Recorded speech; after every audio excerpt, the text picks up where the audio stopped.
अजितदादा आपल्यात नाहीयेत ही माझी फार मोठी वैयक्तिक हानी आहे. चंद्रशेखर बावनकुळेंनी अजितदादांना श्रद्धांजली वाहिली आहे. तर आता देखील अजितदादांचा फोन येईल असं वाटतं, असं चंद्रशेखर बावनकुळे म्हणालेत. महाराष्ट्राच्या राजकीय इतिहासातील अतिशय वाईट दिवस असल्याचे बावनकुळे म्हणालेत.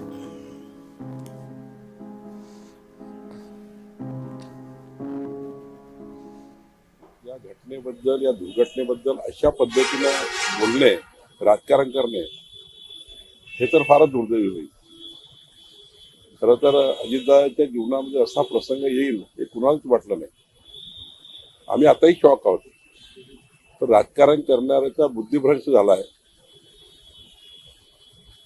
खरं तर या पद्धतीचे राजकारण करून या महाराष्ट्राची पद गमवण्याचं काम काही विरोधक करतात आहे. मला वाटतं हा विरोधकांनी डोक्यातही आणू नये, मनातही आणू नये.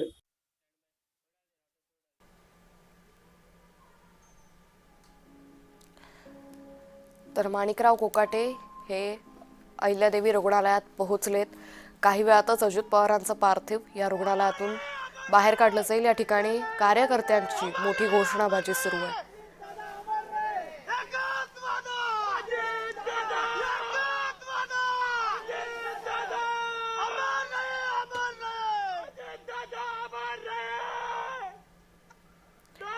I love you, Dada! I love you, Dada!